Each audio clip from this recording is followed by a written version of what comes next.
I've always looked up to certain people in a global society, and I've always seen them as being happy, and I always wonder why they were so happy, and I couldn't just find out why. So I started digging deep into it, and then I realized the reason why they were so happy is because they were actually doing something that they loved, and they focused on all the positives in their lives rather than dwelling on the negatives that happened throughout their lives. And they always remained practically optimistic. The term practically optimistic basically means that they're very optimistic, but they weren't optimistic to the point where you look at them and say that they're delusional. And I kind of figured that the hard way. So I was like, I wanted to be happy too, so I'm gonna follow what they did, not realizing that it took more than what they were letting off. After about a month of hopelessly trying to achieve that happiness, I then realized that it was actually inside of me the entire time, but I spent most of my life dwelling on the negatives and regrets, and as a result, I just couldn't bring out that happiness.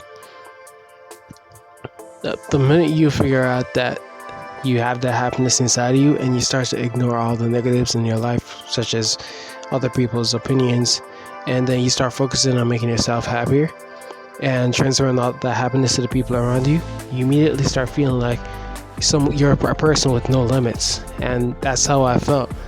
Like after figuring out that I had all that happiness internally, there was nothing that could actually really get me down.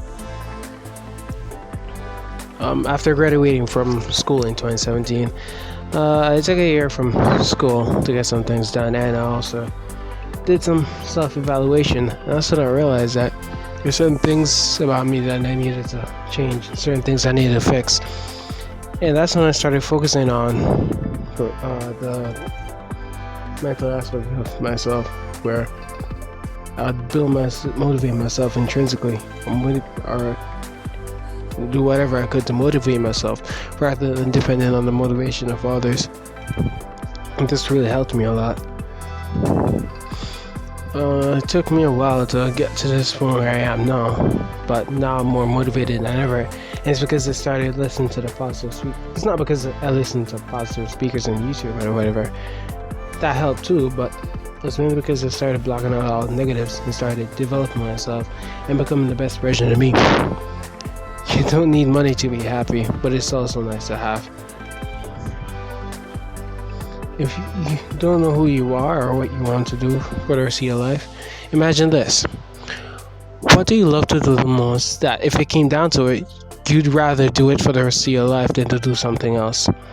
Now that's the key to true happiness. Whatever that decision is, that's what's going to help you to be happy. Not the money, not the car, not the girl.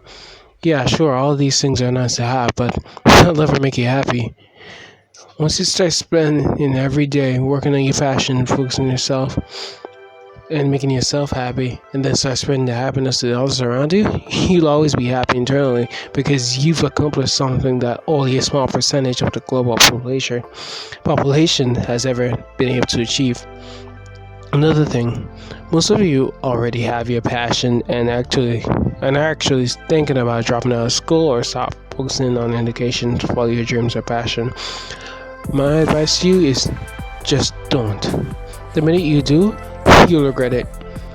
It's great that you want to follow your passion, but the education is also important. It can also help you to pave an easier path for you in terms of following your passion. I know the educational system is actually garbage, and it's a profit-making scheme because they don't teach you what you actually need to learn, like how to budget, how to invest, how to market yourself as an individual, how to market a product, how to come up with a good sales pitch, and how interest works and the benefits of compound interest, etc. And even how to start your own business. They don't teach you any of that.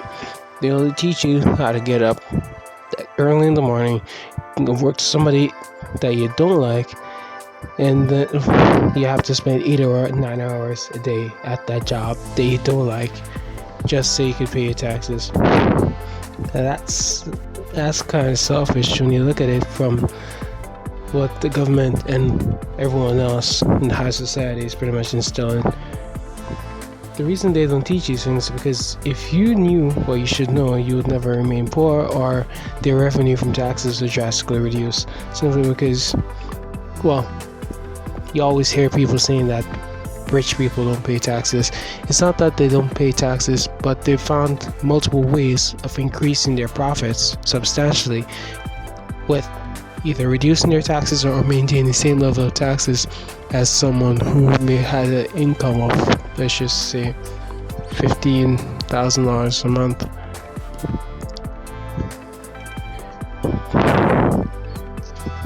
I'm not saying school isn't important, because it is.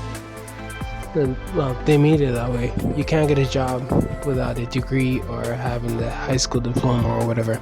My advice to you is to actually finish school and get a job that you can tolerate for a few years. While having a job, focus on having your passion as your side hustle. As soon as your side hustle starts generating more income than your job, you should start considering quitting the job. Focusing on your passion full time and maintaining the standard of living you had before while you were working. Eventually, that income from your passion will actually double or triple, depending on how you market it, and once you market it in the right way and you have proper quality control. This is the easiest and the less trial and error way to reach the level of success that you dream about, and also fulfilling your passion. A quote from Gary Vee. This is like one of his quotes that he's always saying that I remember and I'll never forget. It is better to make $800,000 a year and be happy than to make $100,000 a year and be fucking miserable.